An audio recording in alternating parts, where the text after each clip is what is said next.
morning people because I can learn how to fake it better.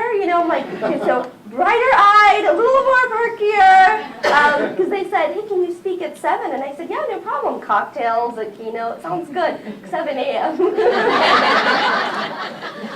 Wait, so no cocktails? No. But I really appreciate being here. Thank you so much, Listenet, for that very warm introduction to old friends and new friends and everyone that's here to hear about momentum. And so I'm really thrilled. And here's my promise to you. When you leave here, I'm hoping that you will know something a little bit more about this digital age and something that can help you in your businesses, whether you're running a company, whether it's a nonprofit. And we all have a message to get out, don't we? We all have something we want to share at some level. So that's my promise to you. And here's what I would like from you. At the end, we're going to do Q&A. And if there's anything that I didn't address, do you promise to ask? Sure. Okay, good. And that way, it's both shared responsibility, right? I make sure to deliver good information, but in case I miss something and you're like, I already knew that, then it's on you to ask me something you didn't know, so you can learn and we can make sure that you got up really early for a good reason. Sounds good? Okay, awesome. You guys will have to bear with me a little bit with the technical stuff, just because I'm using a mouse, so this is a little bit different. So you've got that lovely, very professional introduction, lots of accolades. The community has been very kind to me, let's put it that way, right? But I want to step back a little bit and tell you why momentum, why this topic now, and sort of where it all began. So I wrote my thesis on Twitter when it had a few thousand users. Today, of course, Twitter has 375 million. So I remember when there were 2,000 of us, and everybody followed each other. That was it. You only had 2,000 people. And this is just a little tidbit. I don't know if you guys knew this, but did you know that Twitter, one of the first users groups for Twitter, was 7th grade teachers? Because they wanted to learn how to teach evolution in the classroom, and they wanted to learn from other 7th grade teachers how they handled a very sensitive topic. And that's one of the big groups that first started using Twitter to say, how do they do it in Minnesota? How do they do it in New York? How are they doing this in California? So it was so funny that was one of the first user groups. And of course, in a time where social media was so new, and I had 18 companies reject me for a job because it didn't exist. Because the word social media is so new, the industry was so new. So when I went out there and I said, this is great, they said, what's Tweeter? And that book face stuff, man, I just can't get my 13-year-old off of it. And it was so different for them, and they said, maybe that LinkedIn, maybe that's got a little bit of something to it. But other than that, we just don't see how any of this is going to make a difference, which of course compelled me to start my own company. We started the Marketing Zen Group. So I started the Marketing Zen Group as a one-person social media consulting, but we grew. We very quickly grew to being a full-service web marketing digital PR firm. We've got 30 people now, and I share this with you because a lot of what I'm going to share today is best practices that I've gotten not just from growing my company, but working with some of our amazing clients and the things that we're sort of seeing in the trenches. During this also crazy process of going from student to unemployed to entrepreneur, which, by the way, I thought sounded a lot better for my parents. Because like, my kid's not unemployed, she's an entrepreneur.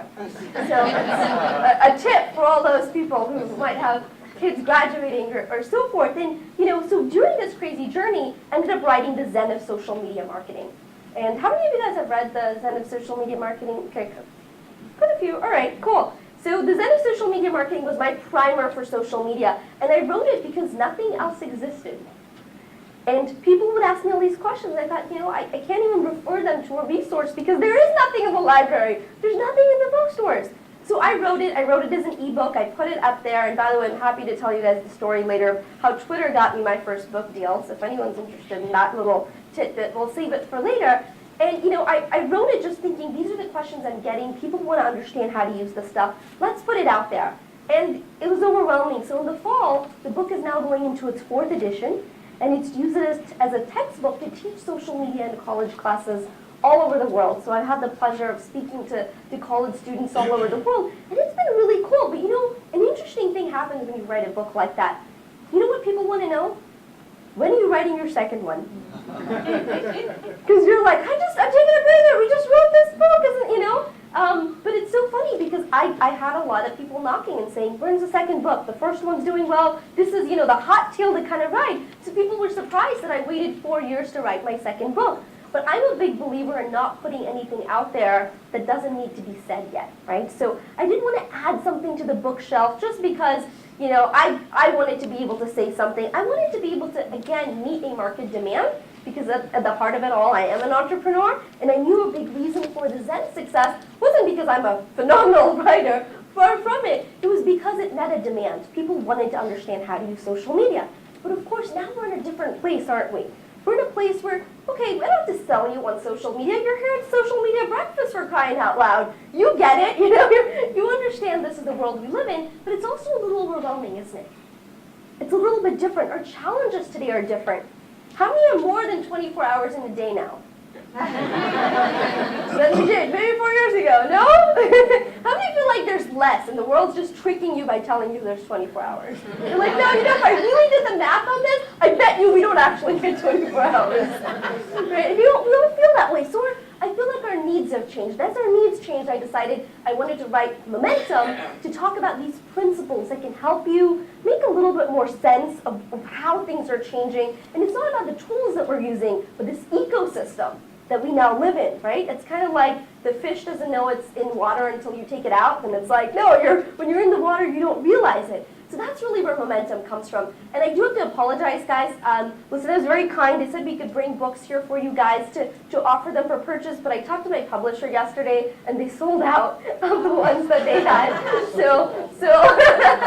But I do apologize. It is available on Amazon, and Barnes & Noble, as Lisa was telling you, chose it as one of their latest hardcover releases. So it's on their front desk as soon as you enter. But if you guys would like a signed copy, we can arrange that too. So just want to put that out there, but I do apologize for that. So let's talk about kind of how things have changed, and I'll give you sort of these broader principles. I'll give you some great examples. Some of the stuff I promise you haven't heard of, and it's really cool what some companies are doing. And then we'll open it up for Q&A. Good? You guys with me?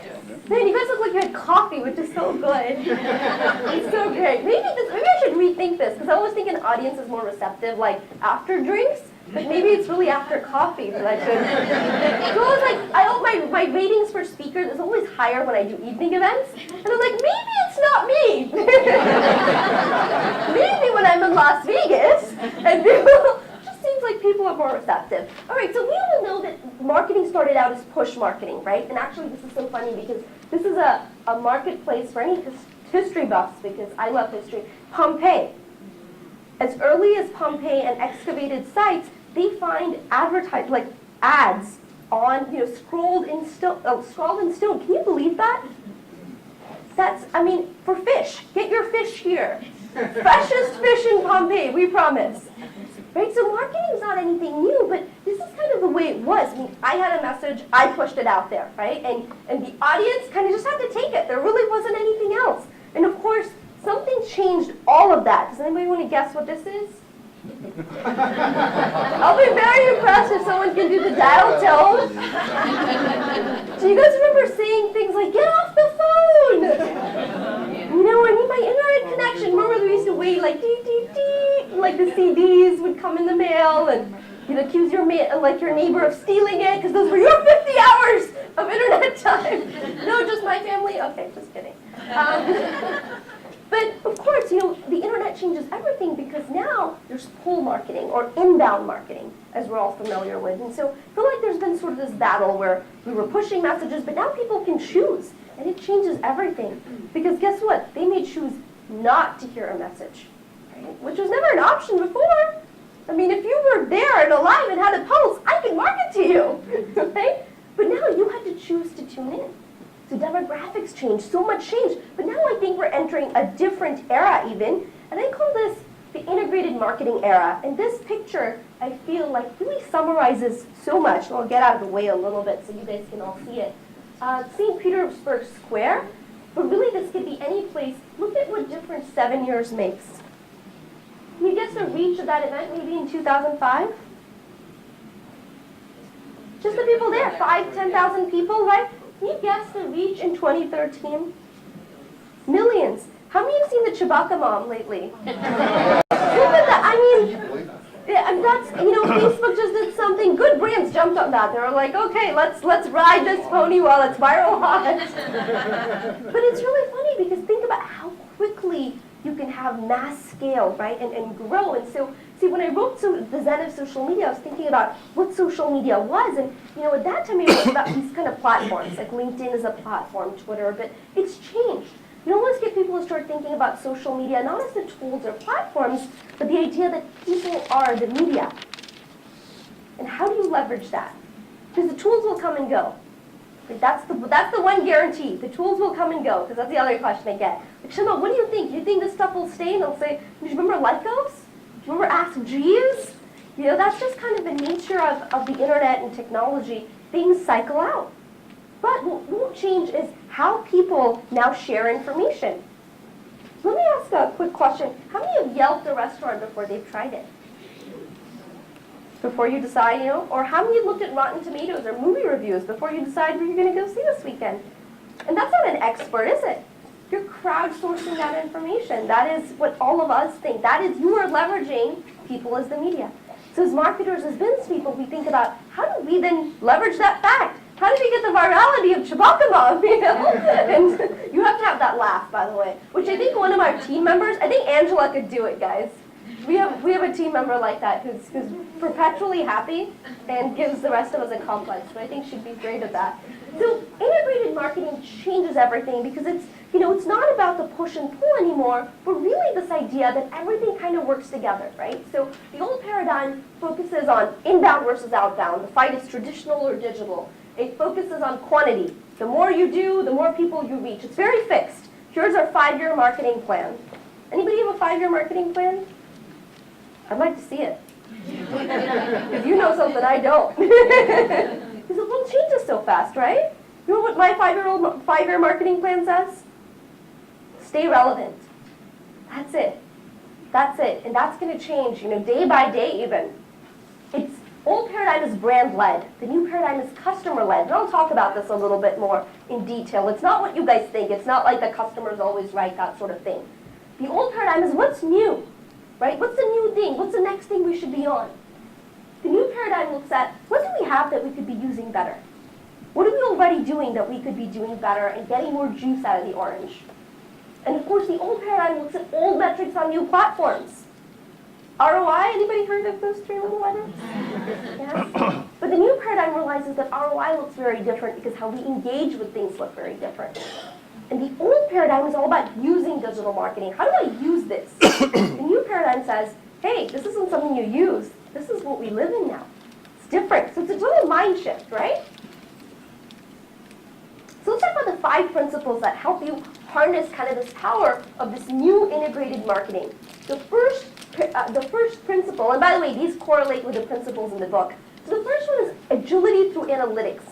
What do I mean by that? What do I mean by agility through analytics? I mean that the numbers matter. And so more and more in businesses, there can be no more, anybody guess this? Sacred cows! Ding, ding, ding! Okay, we get you a signed book, by the way. Yes! High five! Say grace! Someone had their Wheaties this morning. Is that a commercial? Yes? I think it was like from the 90s. Yes. But so you can't have any more sacred cows.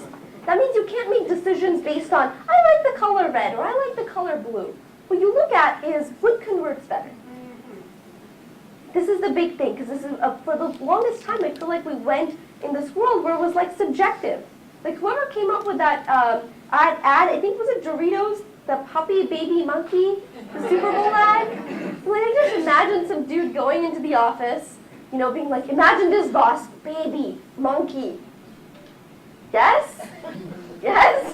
Like, brilliant! It just makes me think of like a Mad Men era kind of board meeting and so forth. But anyways, so you can't really have sacred cows. And the good thing is we have so many analytics today that are available to us. And I guess the challenge is that we're a multi-device community now, aren't we? A multi-device society. Let's talk about the Super Bowl. I know it's been a while, but how many of you guys had your laptop open while you were maybe watching the game? And was your phone within, a 30-inch mile radius? Right? Very close, always within arm's length. Did Any of you also have maybe your Twitter going and looking at tweets and what people, I always find that a lot more fascinating, by the way, than watching TV is how people talk about it. It's always so much fun. But so now it's not even just one device. Like the way your customers are interacting, you're getting information from so many levels. And here's the thing, people think when it comes to analytics, you have to be, very sophisticated or you need to work in big data. Not true. Not true. How many have a website? Associated with a website, doesn't matter, yeah. How many have Google Analytics on your site? Okay, can I give you 2 metrics that you can look at that'll tell you a lot? Just 2 metrics when you leave. It's a very interesting 2 metrics. The first metric, for example, is your bounce rate. Your bounce rate is how quickly someone comes to your site and leaves. If that's 70% or higher, that means 7 out of 10 people who come to your site leave within seconds. And if you had an actual retail location, how would that make you feel? Right? So then you have a conversion problem. You don't necessarily have a problem getting more people to know. It's getting either the right people, because you're not attracting the right people, or your site's not converting and doing a very good job getting people to actually stick around. So that's a huge metric. That's analytics. The other thing you can look at, how much traffic do you get from mobile devices? That's a big one. When we get clients, and if we look at their traffic and it's 50% or more coming from mobile devices, but their site's not optimized for mobile, what does that mean? The danger, and you're turning half your customers away at the door. That's what that means. They can't even enter, right? So these are the sorts of things that mean. So analytics can be really, really powerful. And of course, you can have more fun with it. There's A/B testing. You can try, this is, for example, a tool called Unbound that lets you try different landing pages to see which one converts better. But you have all this data now to use, so it allows you to make smarter marketing decisions. We work with a lot of ophthalmologists too, by the way. And so one of the things, for example, LASIK. So this is a heat map. You can install, this is a crazy ad, it's a very cheap software, but it tells you where people are looking on the site, where their eye goes first. So we know that the most important stuff needs to be in these sort of darker areas. So if the phone number is down here, guess what? Phone number needs to be moved up here, right? And that'll improve conversions. So your analytics can really make a difference. The second big, and this is probably my favorite one in some ways, big principle is customer focus. And what do I mean by customer focus? It's not what you guys think. And here, I'll explain this to you. How many are Mad Men fans? How many Mad Men, it's a good, yeah, right? Like, you just, by the way, it's not really like that. You know that, Bill, right? We don't sit there with a glass of whiskey, coming in. Okay, just so you know. We don't tweet drunk. I disagree with you. John's like, what have I been doing? That's it. No, but what's fascinating is that era, it was different in that it was all about what does our brand say about us. For the longest time, it's been what does our brand say about us, and even now, huge corporations look at what does our brand say about us? What do we want people to know? And everyone does this. Banks do this, retail, healthcare, and trust me, we work with clients across different industries, so no one's immune to this. People think about what is my brand? What do I want to put out there? But it's different now. The question you should be asking yourself is what does doing business with us allow people to say about their brand? It's a game changer. Well, I'll explain more for some of you who are like, whoa, too early for this, right? So what I mean by this is it used to be about, for example, let's take social media breakfast. Great, great community. And so if you said, what are social media breakfast's brand values? It might be, hey, we love perpetuating new trends. We like to make sure our community is kept updated. We like to provide that network for people to communicate and connect. And that's great. And those are the brand values of the organization. But for those of us who engage in social media breakfast Dallas, it's not so much about what it stands for as what it allows us to stand for. The fact that you guys are here this morning says that you're invested in your careers, you're invested in your community, you care about showing your support for things, that you're willing to work hard and put your best foot forward, and you're willing to learn new things and you're curious. It speaks more about your brand than it does anything else. You guys following?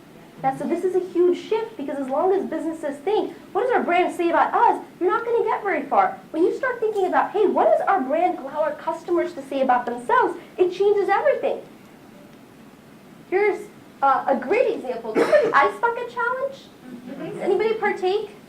Yeah, a few of you But you know what, ALS, if you think about ALS, yes, it's a noble cause, but there's a lot of bigger causes, aren't there?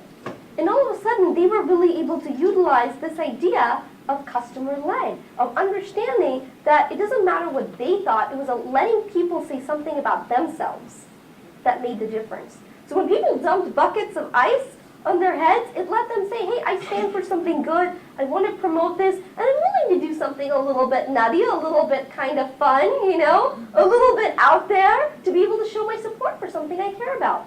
So ALS really nailed that principle. Here's another example I love, and by the way, I speak to a lot of banking institutions, we work with a lot of people in that space. Does anybody know what this is? What does it look like? Okay. Looks like it's co-working. Okay, like looks like a co-working space, maybe like a coffee shop that's kind of uber cool, right? It's called the Society for Grown-Ups. It's in Boston, and it was so successful, they're opening one in Brooklyn now. Do you want to know who started the Society for Grown-Ups? Mass Mutual. Now, how many would expect that? Right? Because you're like, Mass Mutual, that's not what they're about, right? But of course they are, because they understand it's not about their brand. Right? Banks now more than ever know that they can't go around waving like dependability, stability, come in and meet with your banker, because if they're catering to a whole millennial audience, do you think millennials walk into banks?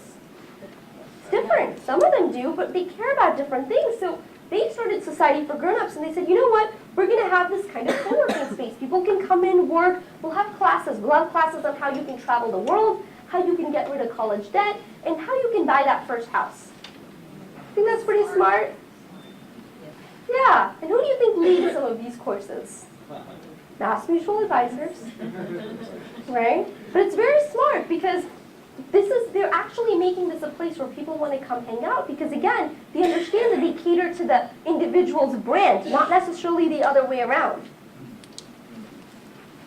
The third one that I have for you is called integration. And what I mean by this is, Bain Consulting coined a term called digital. And it's the idea that digital and physical merge. And I'll walk you through a great example that McKinsey did. But integration really means not having anything kind of siloed or out there. It's where everything works together. I'll walk you through this. This might be a little hard to see, by the way. By the way, for those who would like a copy of the presentation, if you want to give Frank your business card, we'll get it out to you this afternoon. Frank, do you want to just get up and wave real quick so you see? Frank's the good-looking guy in the jacket. Right there. Okay. So this is really interesting. So I'm going to walk you through this because it might be a little hard to read in the back for people. But this is a very simple purchase, and here's what integration looks like. All right. Curious about our friend's headset. Diane taps it with her phone. Both have near-field communication capabilities. Scene 2, Diane's phone prompts her to photograph her face and then displays how the headset would look in various colors. Right, she's then invited to send the photo to Facebook friends who are asked to vote among a choice of colors that best suit Diane. Meanwhile, she receives a text alert from Spotify offering a 3-month subscription to its premium music service if she buys the headset. The manufacturer's data shows she isn't currently a subscriber. Right. Friends like the headset in fuchsia, and Diane completes the purchase. But we have more. When the headset is delivered the next day, a message asks if she would like to post a wow picture on Facebook with her wearing it with a link for others to buy it as well. When she meets those friends in person, her cell phone reminds her that one of the NFC chips in her headset and offers her an additional 3 months of Spotify service for each friend who taps and buys a headset. Right? Referral marketing, very integrated. Every week, she gets a Club Gig of the Week message offering discount codes to a venue if she wears the headset when she walks in the door. A club video board welcomes her by name. When Diane listens to songs, Spotify reminds her that the headset manufacturer has brought her this listening experience. At a gym a few weeks later, Diane gets an opportunity to buy and download an exercise program the gym offers. She can access the program by tapping her phone on a nearby display. Talk about integration, right? Talk about this thing that we think this is sort of this purchase, and you might do your research online, but then you go buy it offline, and all of that's now coming together. And it's happening at many different levels. So even if you think and you say, well, that's Spotify and headset and it's a whole different ballgame, it really applies across the board, regardless of the size of your organization or what you're trying to do. I'll give you another example. One of our clients, and I apologize because this is pretty much going to ruin your afternoon productivity, but hey, you made up for it by coming here, is a mobile game maker called Cooking Fever. Has anybody played Cooking Fever? All right, it's a very addictive game, so you've been warned, but at least you can say it's for work, right? At least you can say that you are just testing out one of the trends that you heard about this morning. So Cooking Fever is a fascinating game. It allows you to run your own virtual restaurant. Like you can put the little burgers on the thing, and then you can serve people. They have 80 million users. 80 million users, the majority spend like 30 minutes on the game. And so one of the things that we've been doing for them is integration at different levels. So they just did something with FC Barcelona. And with FC Barcelona, the cafe, the whole thing looked like the FC Barcelona thing, right? So users got that experience, FC Barcelona got that visibility, and now we're looking at like Coca-Cola and PepsiCo and McDonald's and hoping to do things, Krispy Kreme's almost like all these food and beverage brands, and looking at these brands to say, hey, how can we integrate? Because these guys have the user base, right? And it's a mobile game, but this is a great place for physical locations to do something combined with that. So it's been fascinating. We also did influencer marketing. That's the other thing, right? This is about kind of leveraging other people's networks. And so we did 2 campaigns. We did one with Khloe Kardashian, and we did another with Logan Paul, where they did fun things about Cooking Fever for their audience. And we worked with them on that. So that's the thing. When you think about how businesses change, it's not about a silo anymore. It's about looking at these sort of cool partnerships or things that you can do that are really integrated and can help you get further. Content curation, this is one of my favorite principles, and this idea goes to, how many have heard content is king? Content's important, yes, yes, yes. But here's the thing, right? I feel like we went from an information-hungry society to information overloaded. How many would agree? Right? So, do you remember when people used to say, I surf the web? Anybody remember Angel Cities? And like when you really could see the internet in a couple of like hours, be like, oh, I was just browsing through the internet, you know, and you meant like the entire internet. You didn't mean you were browsing a few pages. Right? And of course things have changed so much, but we still need information, don't we? But what do we need more than information? Interaction, knowledge, wisdom. Right? So we don't need raw data. You want something that makes sense. And here's another great example. So we also work with real estate companies, lots of different industries.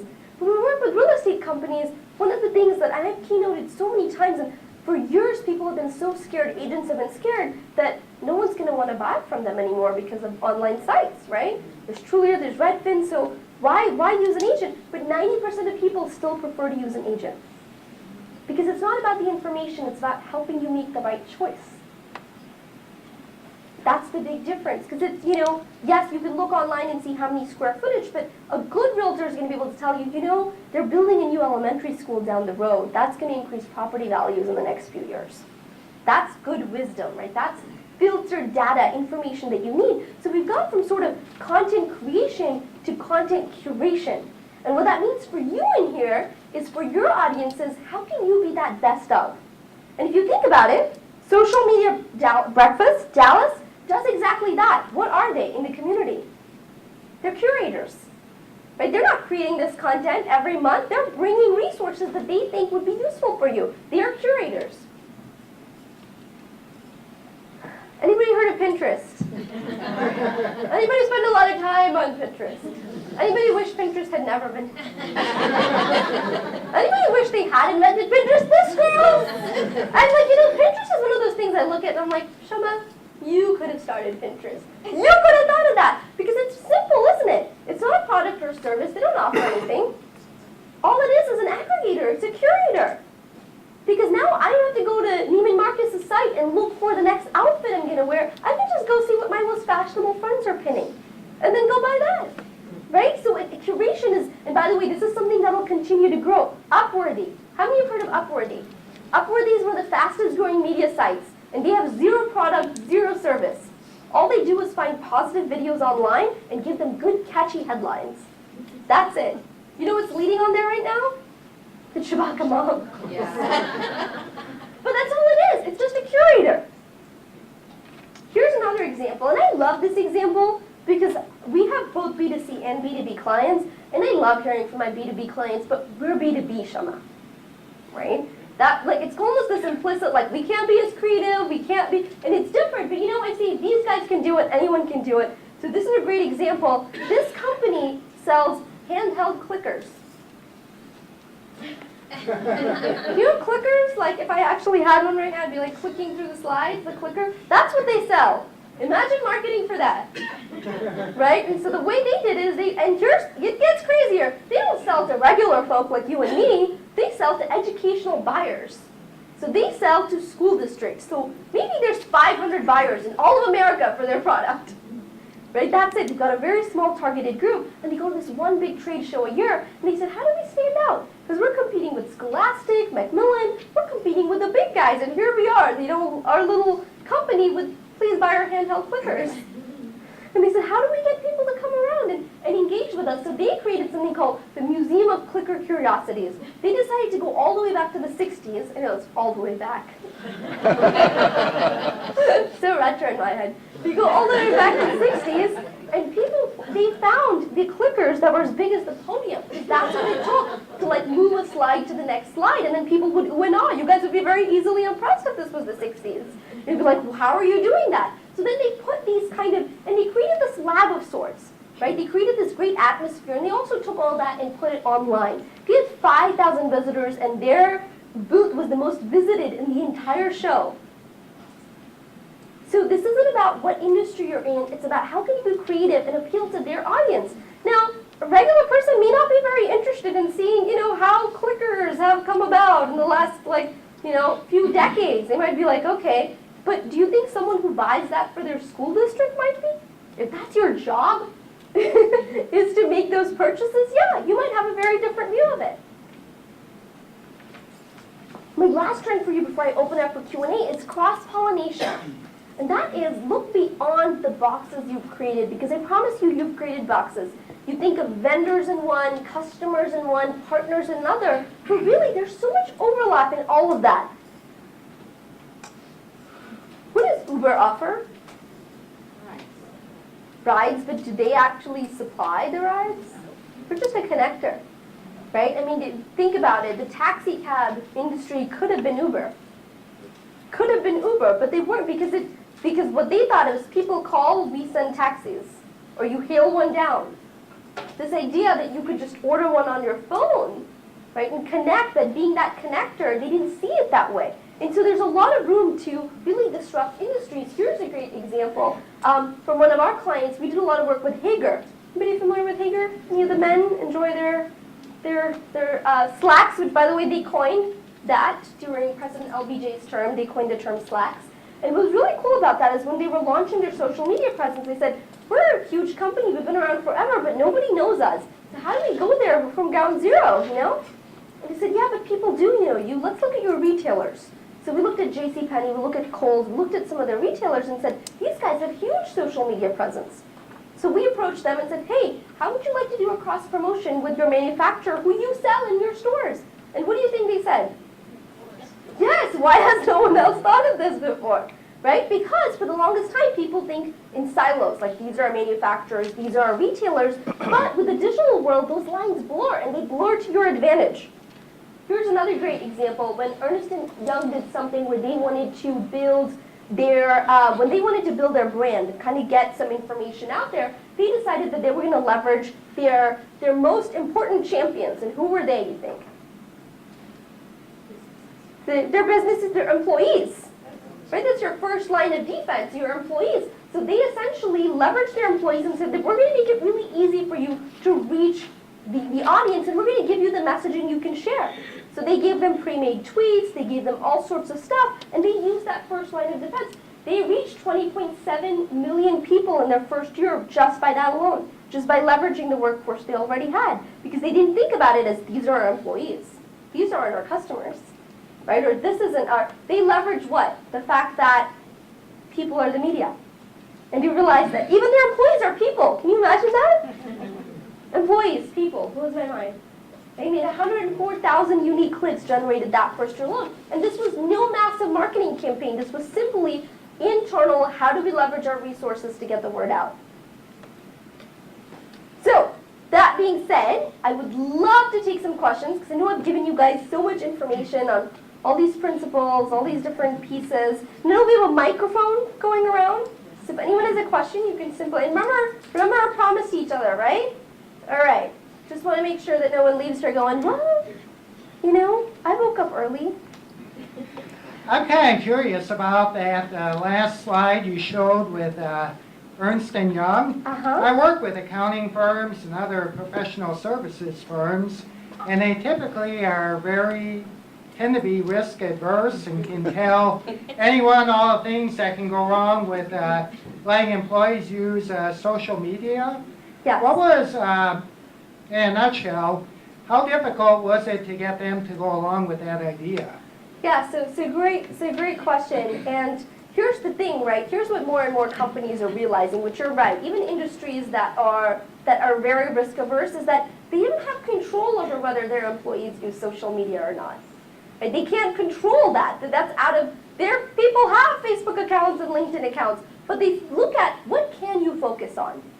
What you can focus on is, hey, if our people are already out there talking to other people and have networks, why can't we get them the right information to share? We even did this with a client of ours that was an investment bank and looked at their bankers and said, you know what, their bankers have great LinkedIn connections. The company's creating all this amazing content on LinkedIn and on their blog. And we said, you know, every Tuesday we started an internal newsletter that went out to the entire team, and it had pre-made tweets, pre-made status updates, links to white papers that the company had created that all they had to do was copy, paste, and share. Right? And it was a win-win because it made them look smart, it gave their network value, and it drove traffic back to the company. We saw an increase in traffic of 30% in the first month alone. And that was it, just leveraging. That's great, excellent question. Excellent question. Maybe springboarding from that even, in that last Sure. point you were talking about cross-pollination and how making it win-win. Do you have any other tips on just putting it out there, the simple things you could do, providing the content already made? Yeah, providing the content. So one of the other really simple tips, this goes back to the first principle too, agility through analytics, right? So one of the first things when we work with clients is we do this audit and we look at all the things they're doing. And when you look at analytics, you can look at which pieces have gotten you the most traffic over the past years and go back and just update those. It's such a simple thing. So for example, on our own site, one of the things that we saw that was getting a lot of traffic was this piece that we did on top 6 business review sites. Now we don't really do anything with review sites as far as what we do in terms of getting our clients set up on Yelp and so forth, but we don't go beyond that. Like our business is not running review sites. But because we saw that this was such a big traffic driver, every couple of months we update that list. Right? So that's a really quick another way to look at, hey, what's already working and what have we totally forgot about that we can just refresh and keep strong out there. Where's your company located? In Dallas. We're Dallas based, for those of you who know. And but we have clients all over. We have clients internationally. We work with clients in Hong Kong and in Europe. Lots of time zones. Lots of fun time zones. Yes, ma'am. Maybe hang on just a second. We'll get you a microphone. I'm kind of loud, but What do you think about the idea of social media monitoring, where businesses try to stay ahead of what the buzz is about their companies? Is there more risk to that? It seemed like it was really popular a few years ago, and now I haven't heard as much about it. So that's a great question. So social media monitoring, the reason it was so popular a few years ago is because it was a thing you had to do. Now it's understood that you have to do it. Yeah. Right? So before it was like a should you or should you not, but now if you don't, how can you even engage in the conversation? So it became kind of this like automatic, it's just part and parcel of the big picture. And I'll give you a great example. So one of our other clients is DFW Airport. So we do a lot of their social media marketing, their digital PR, so forth. And a big part of that is listening and responding. So you guys remember when the storms shut the airport down? Right? So the airport doesn't get to make that call, the FCC does. But by listening to that chatter, we were able to educate people, because they were very irate travelers who wanted to know why the airport is shut down. Or sometimes when they're upset at the airline, they'll think it's the airport, vice versa. So anyway, so a lot of that requires constant listening and being responsive. So it's almost like with social media, it's now a default customer service channel. Right? So it's not about it's just like monitoring anything else. So excellent question, though, and that's a very, very salient point. Mike? One more. Oh, there we go. Back, and then I'll come to you guys. How do we find your TV show? How do, so if you go to shamahyder.com, if you just go to myname.com, we have lots of videos there. And the team does a phenomenal job, by the way. So just a shout out to Matthew and Frank, who are both here from my team, by the way. Thanks, guys, for coming out so early in the morning. And by the way, just so you know, they kept calling me and pretending like they were reminding me of things, but I think they just really want to make sure I woke up. They were trying to be really nice about it, and they were like, "So Shama, like you got your presentation, right?" I'm like, "I turned that in. It's in their Dropbox." They're like, "Oh, okay." And I hear a pause because they're waiting to see if they can hear traffic in the background. They're like, "I'm on the way, Frank." He's like, "Okay, good." Well, having known you since before you had any employees, I love what I see. But talk about how you market Shama today and your company, and some of the places, for instance, that you're speaking after this, and what have been the key points of success in your personal marketing campaign? Yeah, so I pay Bill, by the way, to come to these events and throw that question out there, and he's very kind. So Bill was one of my earliest mentors, and and being as young as I was, 23, I went up to Bill and I said, "Would you be my mentor?" And Bill said, "Wow, young lady," I mean, he should have said, "Young lady, you have a lot to learn," but he said, "Sure. Why don't you come next month here?" He was very kind and gracious to me. You know, so a big thing is, another big paradigm shift that's happened is people used to say, you know, we don't have to walk the talk, right? So the own company, it was the old saying is the cobbler's kids don't have shoes, right? But that doesn't apply anymore today. I feel like you really have to do the things you're talking about. So as a digital marketing agency, we really have to stay sort of on the cutting edge of things and ourselves. And so we create a lot of content. I mean, I tell people, if you watch a lot of the things that we do, I mean, that's stuff that you can learn and apply to your companies too. And I'll give you a couple of things that I think I've learned a lot from just personally growing the company. One, consistency is really important. And it's such a not sexy word in marketing. People are like, consistency, it's like the cousin of prudence. You know, nobody wants to, it's one of these old-fashioned things because people think that because social media is so instant, the results should be instant, everything should be really quick, but that's not how it works. It's not the one tweet or that one blog post or that one email blast that gets you anything. It's consistently doing that stuff over time that leads to the results that you really want to, that you want to have, want to get. And so when people look at me and they're like, "Oh, your company's grown so much and your personal brand," and we have clients who are, been around for 30 years, and they said, "You guys have a greater digital footprint than we do, and we've been here, for so much longer." And it's one, because we've very strategically done that and made it a point to say we are going to cultivate a digital footprint by putting out this content, by doing events like this, by making sure that we are forefront in the community, and that we're really, I mean, the biggest thing I think in today's world is you have to be able to out-educate your competitors.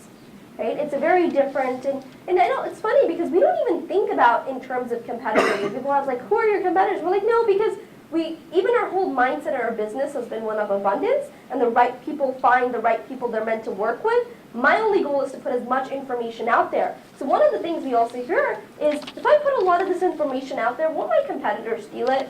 Or like, won't they know what we're doing? And I'm like, yes, you always run that risk, but isn't the risk greater that someone who needs your services may not find you because you were worried about this aspect, right? So, and that information is so easily found. I mean, today, someone can learn everything they want about marketing and run their own campaigns. Doesn't mean that they actually will, because that execution, that guidance, all those things still come into play. So these are just things that I'm learning as I've been growing the business and in terms of what we've learned with our own marketing as well. So I hope that answered your question, Bill. Thank you guys so much for coming out this morning. It really means the world to me. I'm going to stick around a little bit longer afterwards to say hi to some of you guys if you'd like. Thank you. Thank you.